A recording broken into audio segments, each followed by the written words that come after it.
everybody is we'll kind of blast through the slides, and then I have a 4-minute video that I just think you're really going to enjoy. And I'm going to enjoy watching, even though I've seen it a dozen times, but I've never seen it in surround sound and on this big screen. But I think you're going to love it. And it's a Northern Ute tribal woman, Loya Aram, and she's since passed. But she consented to an interview. She lived in Fort Duchesne in Utah on the reservation, but she's in Colorado on the west side of Pikes Peak. And she's at some of the just amazing prayer trees, or spirit trees, they're sometimes called. And we were able to go back once I retired and find at least 3 of the ones that she had been at. So we have a really good idea of what to look for. Many of you probably recognize Bob DeWitt here on the left. So as many of you know, Bob is a real historian, Colorado history, but he also has been to several of my prayer tree lectures, and he's been in the field with me. So Bob knows what to look for. So this was a trip on March 26, 27, 28 of 2018, and Bob and I and a retired FBI buddy of mine and then another Civil War historian, the 4 of us returned to Gloria Pass, and we're walking through each of the 3 days of the battle on the battlefield where it occurred, talk about what happened day 1, day 2, day 3. And as this is the 3rd day, and I was kind of tired. We're walking up towards Artillery Hill, for those of you familiar with the battle site, towards Marker 11, and Pigeon's Ranch is down below. And there's a well-marked trail that I was following, and Bob happened to look off at a narrow trail that led off down the hill, and it was obviously we're trying to revegetate, reclaim that trail. And so I'm keeping walking as Bob deviates and goes down this other trail that we probably weren't supposed to be on. But I'm so glad he went down there, because as he got close, it was about 70, maybe 50 to 70 yards away from the trail, that he spotted this trail marker trail, and it's pointing near along the single track trail that if you followed it down, you'd be maybe not even half mile, maybe a 1/3 of a mile, you'd be on the Santa Fe Trail. So it's pointing along a single track, almost certainly an old Indian trail, that winds down, crosses what we call Gloria Pass, and then onto the Santa Fe Trail, which, as all of you know, was used for thousands of years, or hundreds of years, perhaps thousands. And then that trail converged with the Santa Fe Trail in a short distance right at the Pecos. Well, we're on the Pecos National Historic Trail, but at the Pecos ruins where the church was at. That ruin was built on top of a sacred site, Pueblo Akiva, for the indigenous people, and that had been there for some period of time. So this is a trail marker tree pointing down the trail, and one takeaway is that trail marker trees are not just random. They're always pointed at something. You know, there's some orientation, either to another trail, another tree, a sacred site. So what we find often is sacred trees lead to sacred places, and I think that's what we have here. So Bob is pointing at a peel bark pattern, and he noticed the lean of the tree at about a 30-degree angle, which is consistent with trail markers, and spotted that peel as he got closer. I'm halfway up the hill, and I want to look where the cannon emplacements were on the Artillery Hill.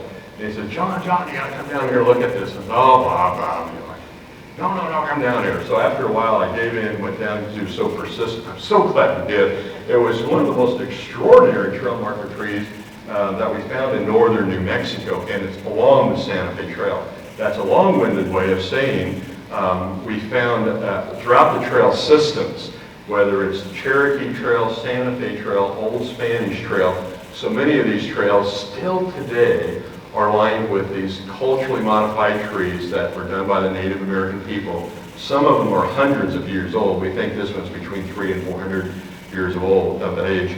These trees, ponderosa pines, like this specimen here, can live to be between 600 and 800 years old. So many of these trees, as this one does, predates the Declaration of Independence, the Revolutionary War. An amazing amount of history going back to that time. On the right, we had the privilege of getting to know Dr. James Mason. He's the gentleman on the right National Park Service uniform. His role, he's a PhD engineer, brilliant guy. He's a project manager for a program that's called Vanishing Treasures. And this is with the National Park Service Vanishing Treasures program. So they've come up with a program, and they identify treasures like Fort Union here, where they're making sure that we preserve the walls, because as all of you know, that adobe, that comes apart, that Mother Earth wants to reclaim what's hers, as the Utes say. And so those adobe walls, if they don't come back every year and repair those, they'll be gone. So he's in charge of the Vanishing Treasures program. And what we're trying to do, and who else was there, is Dr. James Jefferson, who is our president of our Association for Native American Sacred Trees and Places. How many of you got to see the TEDx talk, that the YouTube video that Don or somebody sent around in preparation for this? I thought it went around, maybe it didn't. TEDx, I guess I should explain that. TED stands for Technology, Education, Design, and, entertainment, technology, entertainment, design. And X is the franchise, so you have Big TED, they've done thousands of talks, and then in Colorado Springs we did a TEDx. And so Dr. Jefferson came at the end of my TED talk on the prayer trees and sang a sacred prayer song, which had never been videotaped before. And so we're privileged to have that. So if you're interested, that's on, I can send you a link. My business cards are down below here. And, or if you log on my website, you can find it there too. Let's go to the next slide, Bruce. I might mention that I was a little unsure how to do this with, most of the time when I do a talk, I bring things to pass around like, a projectile point, especially with kids. A lot of them have never seen, real authentic one if they're from the city.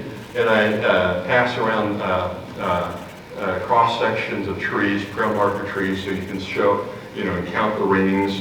Not that you count them all, there are hundreds of rings, but I show that. So what I was concerned about is, well, how do I do that today? Because a lot of what I like to do is show and tell, and in this days of COVID, I was concerned about, not passing, things around, just to be respectful for everybody here. I also worried about that with the books, and so I'll mention this. My last 3 books are all available on Amazon.com. I think probably most people like me have had to get familiar with that. The good news is, it's so easy, and they show up at your doorstep.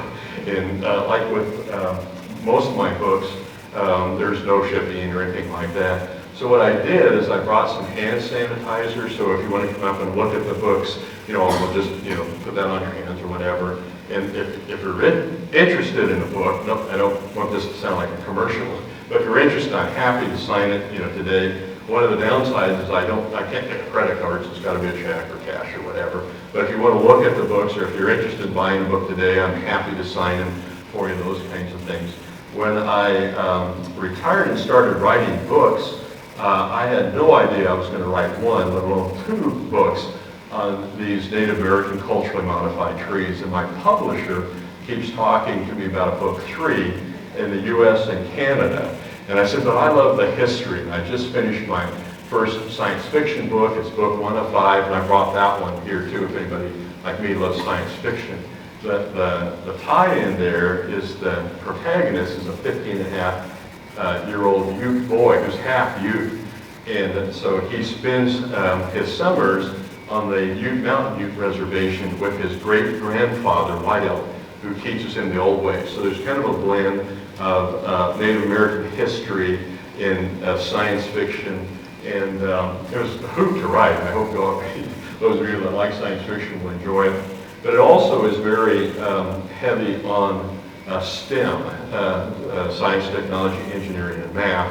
The Donna's shaking her head. I know most teachers in Colorado are familiar with the importance of STEM, which encourages those 4 core subjects for young people, girls and boys, who might be interested, in after high school, going to college or the Air Force Academy or some military academy, to become involved in space, either in aerospace business or themselves being in Space Force. Now we have a Space Force. So I've always had this fascination with Native American history cultural artifacts, and I found this arrowhead. It's about, maybe 1.5 inches, 2 inches. It's a nice point.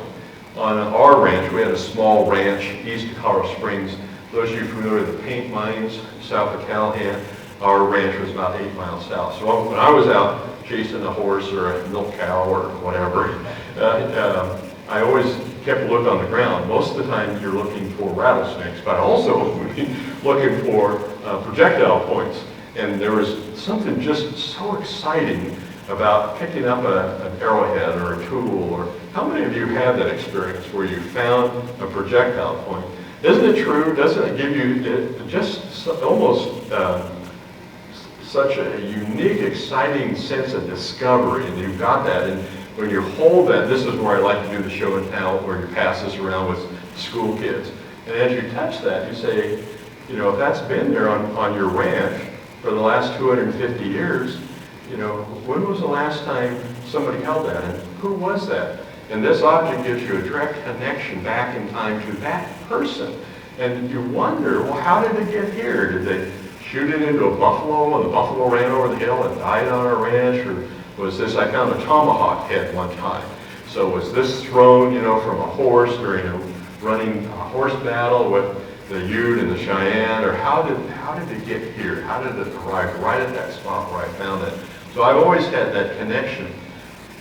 I had no idea about Native American culturally modified trees when I was growing up. I don't remember ever reading anything about this. It wasn't until a newspaper article that appeared in our Colorado Springs Gazette about '85 that I ever read anything about a prayer tree. And they had some interesting photos of bent, big old ponderosas. And I thought, that's really kind of fascinating.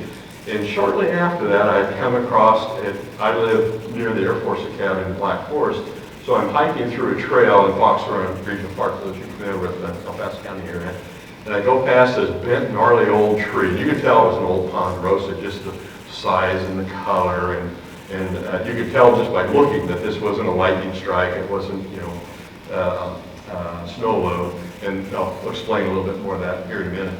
But these trees have a direct link, just like that projectile point of that tool, back to the people who made those. And I think when you can find that artifact, but it's still there, it's where they stood, and it's pointing the direction they wanted it to point. It's that tie back to that particular person in that day and that event. Most of these trees, though, had many revisits to get them to be shaped the way they are. And in fact, it could be several generations. So you're connecting back to these people. And learning about these trees has really been a source of joy. Next one, please. And I soon realized that it wasn't the tree as much as, Bruce, can we go to the next slide, please? As it was the people who modified these trees. Now, if you're like me, most of you probably never heard of a Ute Indian prayer tree or spirit tree or an Native American culturally modified tree. Had no idea what that was until you read in the paper, the announcement here. But we've all grown up our whole lives knowing what this tree is, a bonsai tree. It is also a form of a culturally modified tree. So these trees have been modified for hundreds, if not thousands of years, for some of the people from Japan or China. I know we do them all over the world now. But that was pursuant to their culture, their cultural traditions in modifying these trees. And very similar, Native American people would start that tree perhaps when they were young, and as they got older, they might pass the tree down to their granddaughter or their grandson. And this becomes a generation where the trees can be several hundred years old. This tree is, I think, 365 years old. And it was a juniper that was found in the Rocky Mountains west of Denver, not too far off of I-70. And it was cultivated and brought here, but it has nearly identical manipulation where the bonsai masters today are using many of the same techniques that the Native American people used. The difference is that with most bonsai trees, their growth is stunted, so that they're small the whole time. With culturally modified trees, with the Native American people, they're full scale. I mean, these are huge. They can be, 60, 70, 80 feet tall. Next one, Bruce, please.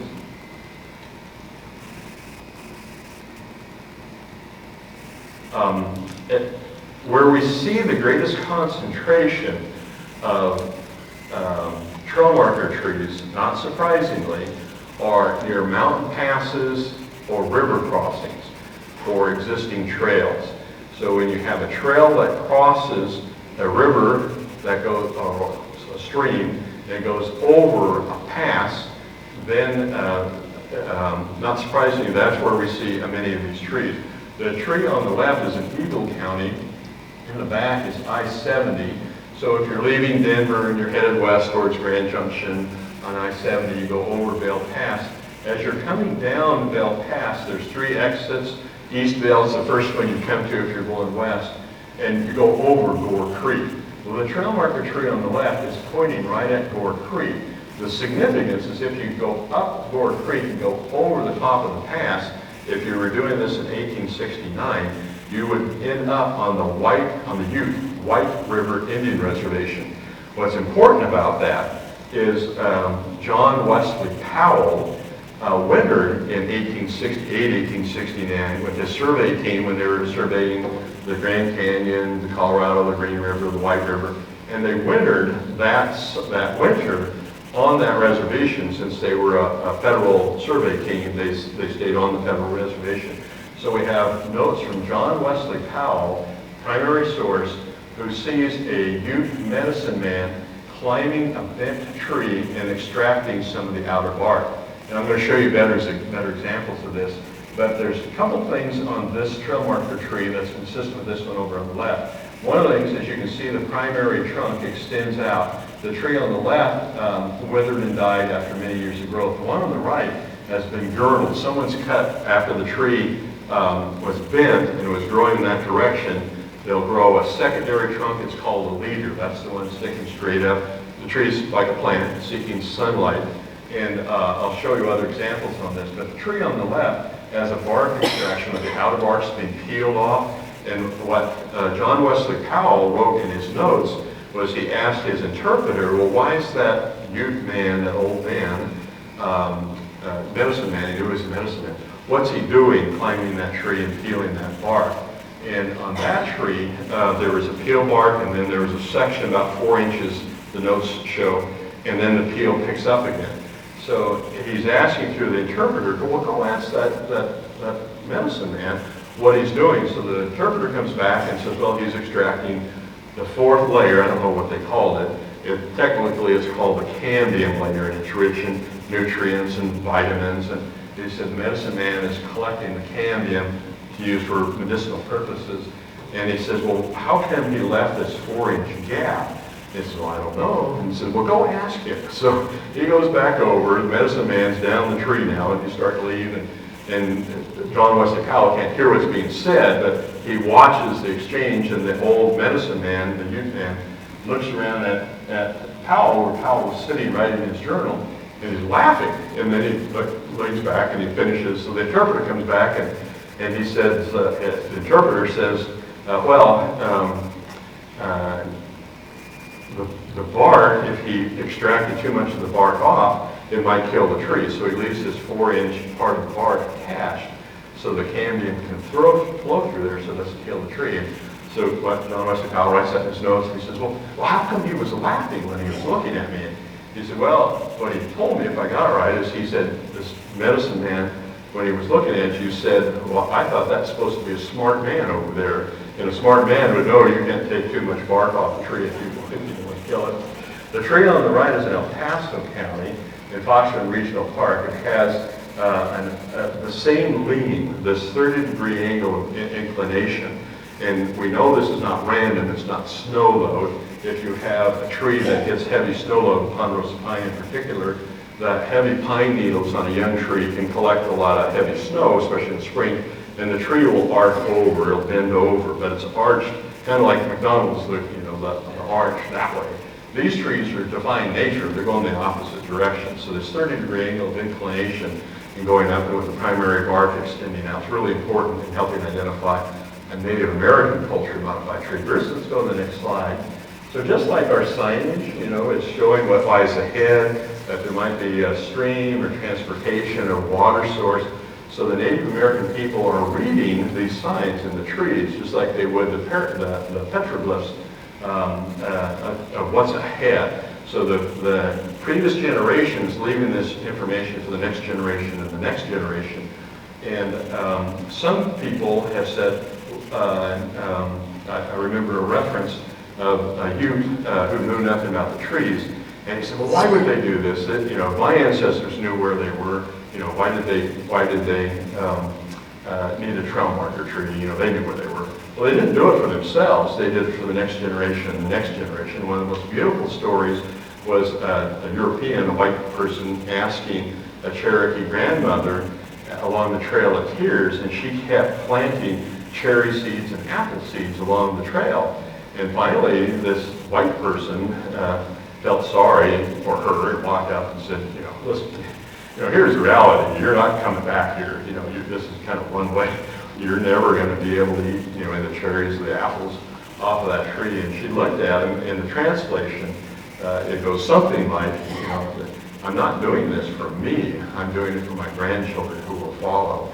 And that's one of the unique things about most Native American cultures, different than a lot of European cultures like my own, is they're thinking not only of their generation and the next generation and the next generation, back 7 generations. The 7th generation, the most indigenous people, is really sacred because they're not going to know you or me, but if you make your decisions and what's in the best interest of the 7th generation from now, it removes all those personal feelings.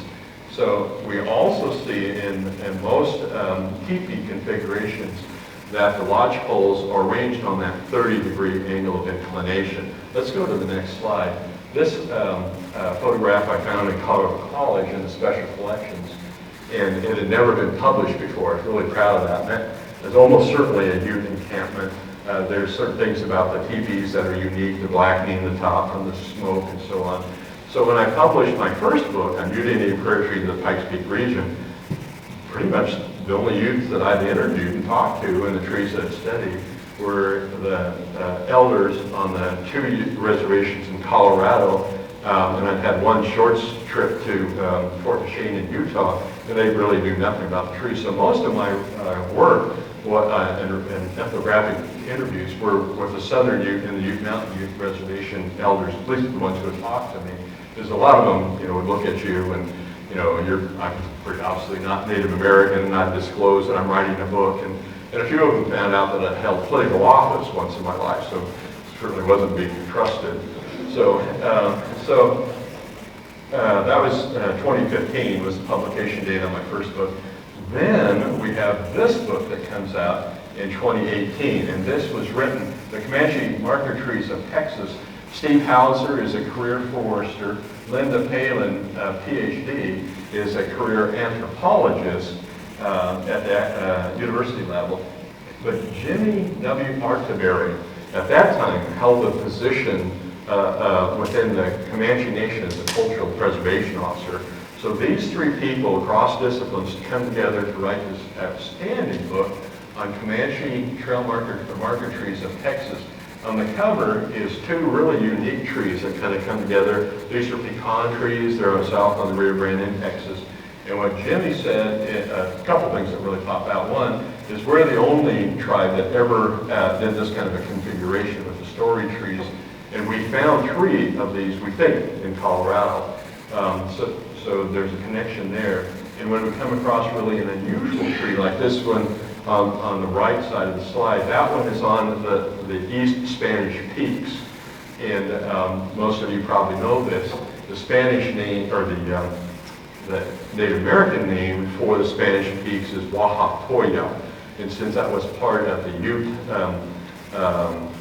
ancient homeland, I mistakenly referred to Oaxaca as being in part of the Ute language. And Dr. Jefferson, bless his soul, he was in the back of the room. He's now 86, this was a couple of years ago, holds a PhD in linguistics.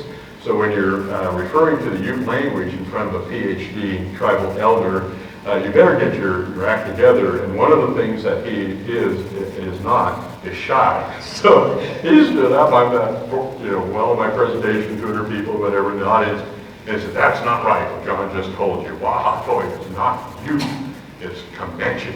And I never forgot that lesson. But how many people would know that other than Dr. Schaffers? Especially if I, misstated, who should know that? So some of these trees, near Wahatoya, we really think could be Comanche. And on page 5 of the Comanche Marker Trees of Texas, there's an indented paragraph that Jimmy made sure was in there. He said, we, the Comanche, learned to modify trees when we lived peaceably among the Ute, and we took that tradition, that knowledge with us when we go to Texas, East Texas specifically. So wonderful resource. Let's go to the next one, Bruce. How's everybody?